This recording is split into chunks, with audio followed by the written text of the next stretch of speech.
여러분들은 완벽주의자인가요? 탁월주의자인가요? 이 둘의 차이에 따라서 정신건강이 달라질 수 있다는 사실. 오늘은 내가 완벽주의인지 탁월주의인지 한번 알아보고 완벽주의가 있는 사람들이 어떻게 탁월주의로 옮겨갈 수 있는지 한번 알아볼게요. 안녕하세요. 여러분들의 심리학자 친구 서늘한 여름밤입니다. 오늘은 완벽주의 연구에서 꽤나 큰 지각 변동이 일어나고 있어서 여러분들께 공유해드리려고 카메라를 켰어요. 제 영상을 계속 따라오신 분들은 아시겠지만 지금까지 가장 최신의 연구에서는 완벽주의가 적응적 완벽주의와 부정적 완벽주의로 나뉜다고 알려졌거든요.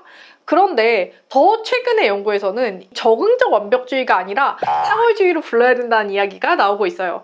그래서 이 둘이 어떻게 차이가 있는지, 그리고 이런 연구들이 왜 일어났는지 알려드릴게요. 복습할 겸 다시 말씀드리면 최근의 연구에서는 완벽주의를 완벽주의 노력과 완벽주의 걱정으로 구분해야 된다라고 이야기를 했어요. 완벽주의 노력은 높은 기준을 추구하고 그걸 달성하기 위해서 분투하려고 하는 것이 완벽주의 노력이다. 완벽주의 걱정은 그 기준을 이루지 못할까봐 실패에 대한 두려움 때문에 걱정하고 불안해하는 것이 완벽주의 걱정이다 라고 이야기를 했죠. 그래서 완벽주의 노력만 있고 완벽주의 걱정이 없는 경우에는 적응적 완벽주의다. 그리고 완벽주의 걱정과 노력이 함께 있는 경우에는 부정적 완벽주의다 라고 구분을 했어요. 그런데 한 사람 안에 완벽주의 걱정과 완벽주의 노력이 모두 나타나는 경우가 있겠죠. 적응적 완벽주의자도 마찬가지였어요. 완벽주의 노력이 높다 뿐이지 완벽주의 걱정이 거의 없는 적응적 완벽주의자는 현실적으로 드물었거든요. 그런데 여기서 문제가 뭐냐? 완벽주의적 노력은 정신건강과 연관이 없거나 혹은 긍정적인 연관이 있다고 나타났거든요. 그러니까 높은 목표를 설정하고 그걸 달성하기 위해서 노력하는 것 자체가 정신건강에 나쁘지 않다 혹은 심지어 좋다라고 나타났어요. 반대로 완벽주의 걱정은 우울이나 불안 같은 정신건강적인 문제들과 연관이 있었죠. 근데 한 사람 안에서 이게 다 나타난다고 했잖아요. 그럼 이게 섞이면 어떻게 되냐는 말이죠. 그래서 실제로 한 사람 안에서 이 두 개가 모두 나타나기 때문에 이게 섞였을 때는 얘가 3배만큼 더 영향을 끼친다고 해요. 그래서 이거를 통계적으로 엄밀하게 구분하면 얘는 정신건강에 좋고 얘는 정신건강에 나쁜데 한 사람 안에서 이게 두 개다가 나타나면 이 완벽주의 걱정이 끼치는 영향이 월등하게 높다. 그러니까 적응적 완벽주의자라고 하더라도 통계적으로 얘만 보면 분명히 정신건강이 나쁘지 않은 것은 맞지만 실제로 얘도 같이 있기 때문에 이 적응적 완벽주의라는 말 자체가 모순적인 거 아니냐라는 이야기가 나오기 시작한 거예요. 그래서 이렇게 하나의 변인이 다양한 양상으로 나타날 때 연구자들은 어떤 생각을 하냐면요. 사실 이게 하나의 변인이 아니라 뭔가가 같이 혼재되어 있는 변인이다. 그런데 우리가 이걸 하나로 봤기 때문에 이 하나의 변인에서 다양한 형태가 나타난다라고 생각을 하게 돼요. 그래서 완벽주의 연구자들이 이 생각을 한 거예요. 사실 적응적 완벽주의라는 건 우리가 완벽주의와 탁월주의를 구분하지 않고 연구를 했기 때문에 이런 사달이 일어난 것이다. 완벽주의와 탁월주의는 구분되어야 한다라는 이야기가 대두된 거죠. 그러면 탁월주의는 무엇이냐? 영어로는 excellentism이라고 하는데요. 완벽주의는 perfectionism이죠. perfect과 excellence는 구분된다는 뜻이에요. 완벽주의는 도달 불가능한 너무 높은 기준을 설정해놓고 그걸 달성하기 위해서 분투하는 것이라면 탁월주의는 충분히 달성 가능한 목표를 정해놓고 그 목표를 달성하기 위해 노력과 몰입을 투자한다는 거죠. 그래서 완벽주의는요, 완벽이라는 기준 자체가 너무나 모호하기 때문에 어떤 목표에 달성하더라도 그 목표가 충분히 높았다고 생각하지 않아요. 그런데 탁월주의 같은 경우에는 충분히 목표에 달성했다라고 생각하면 완료되었다고 생각을 합니다. 그럼 완벽주의와 탁월주의가 현실 생활 속에서 어떻게 다른지를 말씀드릴게요. 자, 여러분, 이 그래프는요. 여러분들이 들어보셨을 수도 있는데 한계 효용의 법칙 그래프예요. 한계 효용의 법칙이 뭐냐? 어떤 시점까지는 투입만 하면 결과가 올라가요. 그런데 어떤 시점부터는 투입을 하더라도 결과가 늘어나지 않습니다. 또 어떤 시점이 되면요. 투입 하더라도 결과가 떨어지는 그런 양상이 나타나는 거를 우리가 경제학에서 한계 효용의 법칙이라고 하기로 했어요. 이걸 이해 못 하셔도 괜찮아요. 왜냐하면 완벽주의와 탁월주의로 제가 비유해서 말씀드릴게요. 탁월주의자들은요, 투입과 결과를 봤을 때 결과가 맥스가 되는 요 지점쯤에서 완성됐다라고 생각을 해요. 여기는 충분히 높지만 달성 가능한 지점이에요. 그러니까 여기까지만 하면 충분히 잘했어 하고 노력을 멈추는 거예요.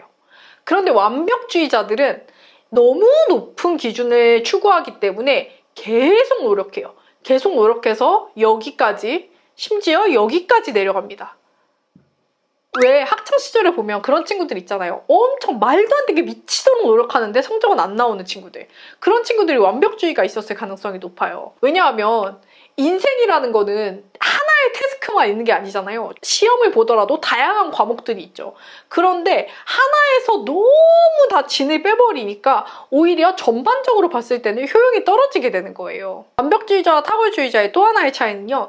탁월주의자는 여기까지 가는 것도 중요하게 생각하지만 이 과정에서 내가 무엇을 배우고 어떻게 성장하는지도 중요하게 생각해요. 그런데 완벽주의자들은요. 목표가 실패하면 안 돼요. 두 개의 차이가 느껴지시나요? 하나는 나는 성장하고 싶고 이 목표를 달성하고 싶어. 나는 100점을 맞고 싶어라는 목표와 나 이번 시험에서 실패하면 안 돼라는 목표. 심리학에서는 이걸 하나는 접근 목표, 하나는 회피 목표라고 해요. 제가 여러분들께 목표를 만들 때 늘 접근 목표를 만들어라고 말씀드리잖아요. 실제로 회피 목표가 아닌 접근 목표를 만드는 사람들이 정신건강이나 목표 달성에 훨씬 더 좋은 결과를 보인다고 해요. 그러면 탁월주의자가 이렇게 적당히 높은 목표를 세우고 이 목표를 접근 목표로 접근할 때 어떤 일들이 일어나냐? 이 과정까지 가잖아요. 그러니까 이 사람은 노력한 것만큼 실제로 결과가 좋아지는 걸 경험해요. 그러니까 유능감이 생깁니다. 나 하니까 할 수 있네? 라고 생각을 하게 되죠. 근데 반면에 완벽주의자는 이렇게 가다 보니까 왜 해도 안 되지? 라고 생각하면서 더 불안해지게 돼요. 그리고 계속 끊임없이 내가 부족하구나, 이렇게 노력해도 내가 부족하구나, 역시 나는 무능해 라는 생각에 갇히게 됩니다. 그리고 탁월주의자는 이 목표를 내가 설정했잖아요. 나는 100점을 맞고 싶어 라는 목표를 설정했잖아요. 그러니까 내가 설정한 목표를 달성하면서 유능감이 생겨요. 나 충분히 내 인생을 내가 원하는 방향대로 가고 있어 라는 감각이 생기는 거죠. 반면 완벽주의자는 어때요? 목표 자체가 실패하면 안 돼인데 목표가 너무 높다 보니까 실패할 수 있는 확률이 너무 높잖아요. 그러니까 나는 계속 실패하고 있는 것 같아. 나는 내 인생을 회피하면서 살다 보니까 결국 내 인생이 내가 바라는 대로가 아니라 그냥 계속 회피하면서 살고 있다. 내가 뭘 원하는지 뭘 좋아하는지 모르겠다 라는 상태에 오게 되는 거죠. 그래서 완벽주의자분들이 정말 많이 하는 말이 저는 제 인생에 대해서 확신을 갖고 싶어요 라는 말이에요. 왜냐하면 확신이라는 건 내가 목표를 세우고 이 과정을 가고 있다라고 느낄 때 확신이라는 게 생기거든요. 그런데 계속 무언가를 피하려고만 살다 보면은 자기의심이 많이 생기게 되죠. 마지막으로 탁월주의자는 이 목표까지 가기 위해서 다른 사람들과 협력해야 된다는 걸 알아요. 그리고 남들에게도 너무 높은 기준을 요구하지 않기 때문에 타인과도 잘 지낼 수 있습니다. 그래서 관계에서도 만족감을 얻게 되죠. 반면 완벽주의자들은 타인과의 관계에서도 너무 완벽해야 된다거나 혹은 타인도 완벽해야 된다라고 생각하는 경향이 있어서 타인과 좋은 관계를 맺지 못하고 그로 인해서 외로움이나 고립감을 느낄 때가 많아요. 그러면 완벽주의와 탁월주의는 타고나는 거냐? 그런 건 아니라고 해요. 사실 완벽주의와 탁월주의는 겹치는 부분이 많습니다. 그래서 연구에서도 탁월주의자들이 완벽주의자로 가지 않게 예방하는 것도 필요하고 완벽주의자들이 탁월주의가 될 수 있게 전문적인 도움을 받는 것도 필요할 수 있다고 해요. 저도 사실 완벽주의자 분들과 코칭을 진행하면서 추구했던 것이 이런 방향이었던 것 같아요. 완벽주의가 아니라 탁월주의로 나아갈 수 있는 방법들. 그 중에서도 제가 완벽주의가 있는 고객분들과 코칭을 하면서 효과적이었던 것 몇 가지를 소개해 드릴게요. 일단 제일 처음 중요한 건 회피 목표를 접근 목표로 바꿔주는 거예요.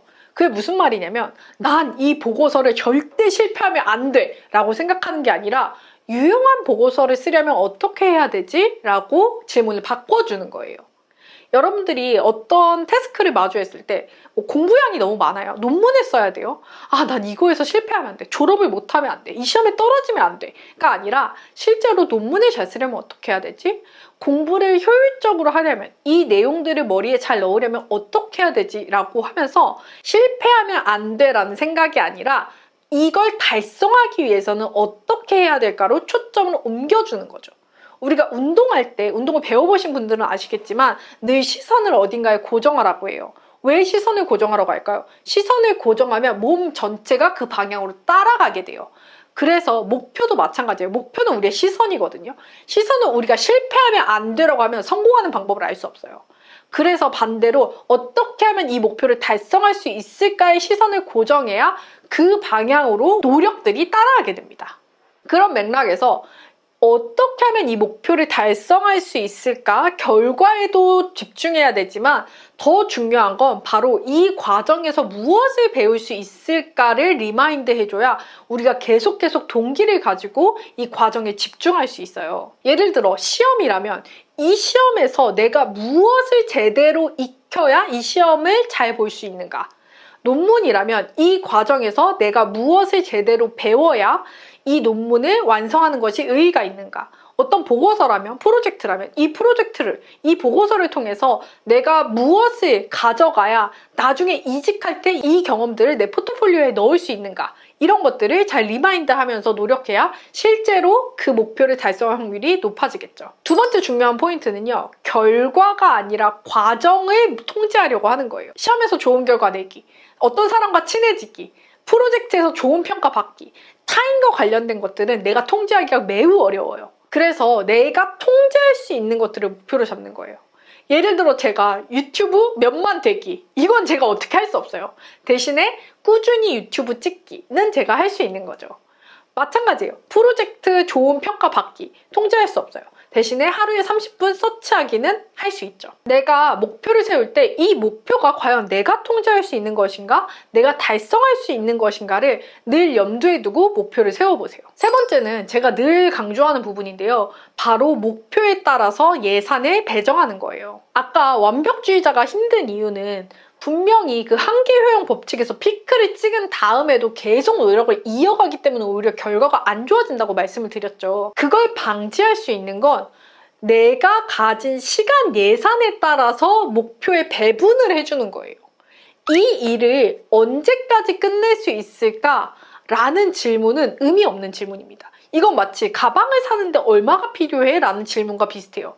가방은요, 1,000원에도 살 수 있고요, 1,000,000원에도 못 살 수 있어요. 그렇기 때문에 우리가 가방을 살 때는 내가 가진 예산 내에서 어떤 가방을 사는 게 베스트일까를 생각하죠.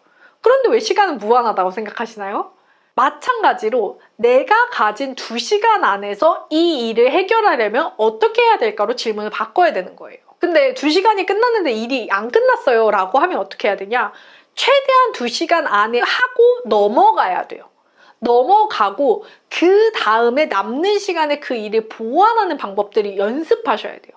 이게 왜 중요하냐면요. 2시간 안에 일을 못 끝내는데 계속 시간을 끌잖아요. 그럼 일을 초반에 시작할 때 지금 안 해도 뒤에 시간을 더 낼 수 있어 라고 하면서 계속 시작 시간이 지연돼요.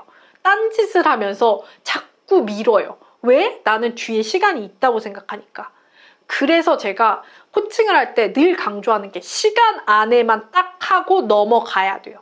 시간 안에 못했을 때 페널티가 있어야 미루지 않습니다. 그래서 여러분들도 이 시간 안에 이걸 하기로 했다? 그럼 최대한 그 안에 끝내시고 못하면 넘어가는 연습을 하셔야 앞에 지연 행동을 하는 것들을 방지할 수 있어요. 마지막은 투두리스트를 쓰시는 분들께 꼭 추천드리는 방법인데요. 실패보다 진전에 집중하는 거예요. 여러분들 투두리스트 쓴 다음에 그걸 다 끝내면 성공한 하루고 그걸 못 끝내면 실패한 하루다 이렇게 생각할 때가 많잖아요. 그런데 사실 다 못 끝내더라도 한 일들이 있거든요. 그 한 일들을 충분히 인정해주고 내가 오늘 이 과정을 통해서 무엇을 배웠다라고 리마인드 해주는 것들이 내일 내가 일을 다시 시작할 수 있게 하는 동기가 되어줄 수 있거든요. 그리고 실제로 이렇게 하다 보면 내가 할 수 있는 양만 투두리스트에 넣게 되는 좋은 기반이 될 수도 있습니다. 그래서 투두리스트를 다 못 끝내시는 분들이라면 차라리 투두리스트를 쓰지 마시고 일주일만이라도 내가 해낸 일들만 정리해보는 습관을 가져보세요. 내가 해낸 일들만 하루 일과를 마칠 때 정리해보면요. 실제로 하루에 할 수 있는 양이 어느 정도인지 파악하는 데 도움이 되고요. 또 내가 해낸 일들을 리마인드하면서 스스로를 좀 칭찬해주고 인정해줄 수 있는 시간이 되기도 하거든요. 그래서 꼭 한번 그렇게 시도해보세요. 오늘은 완벽주의와 탁월주의의 차이, 그리고 완벽주의에서 탁월주의를 어떻게 나아갈 수 있는지 한번 이야기해봤는데요. 저는 완벽주의라고 하더라도 인생을 망했다, 내 인생은 엉망진창일 거다라고 생각하지 않아요. 저는 문제가 있는 성격도 없고 없는 성격도 없다고 생각하거든요. 우리는 누구나 완벽하지 않은 성격을 가지고 나름대로 적응하면서 살아가고 있습니다. 그래서 나 완벽주의인데 뭐 큰일 난 거 아니야? 막 이렇게 생각하실 필요는 없고요. 다만 혼자서 완벽주의에서 탁월주의로 나아가기 어렵다면 전문가의 도움 혹은 코칭을 받아보시는 것도 추천드려요. 다음 시간에는 완벽주의자들이 힘들어하는 것 중에 하나인 가면증후군, 나 물경력인데 여기 진짜 운 좋게 온 것 같아 라고 생각하는 증상에 대해서 이야기해 볼 테니까요. 우리는 또 다음 시간에 다른 이야기를 만나요. 안녕!